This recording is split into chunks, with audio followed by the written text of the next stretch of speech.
Alors, nous avons des travaux d'accessibilité, puisqu'effectivement, nous avons un schéma qui nous engage sur 9 ans à mettre en accessibilité nos bâtiments publics. C'est également la rénovation des classes. Donc, on essaye aussi là de faire au fur et à mesure quelques classes sur chaque établissement, comme ici pour l'été 2020. Une classe supplémentaire plus un bureau ont pu être rénovés.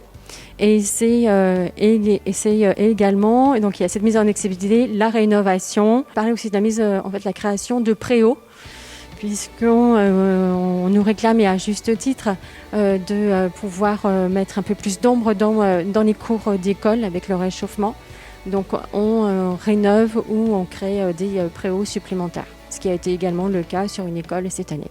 Et il y a également bien sûr de la rénovation en lien avec les gains d'un point de vue énergétique, donc isolation que l'on peut faire également de manière partielle ou totale, comme sur l'école de Marlioz. Et puis, à côté de Marlioz, d'autres établissements ont fait l'objet de travaux, comme l'école de Boncelin pour les sorties de secours. Ici, dans les 2 écoles du centre, des travaux. Alors, chaque année, c'est une sorte de plan pluriannuel, on programme au moins la rénovation d'une classe, sinon 2. Bon, pour donner un ordre d'idée, une classe, tout confondu, l'éclairage, le mobilier, la protection acoustique et thermique, c'est 25 000 € en moyenne.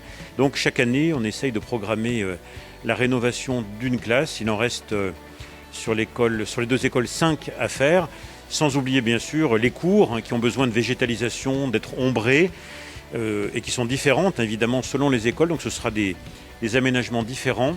Et puis également toutes les circulations, les couloirs, les escaliers.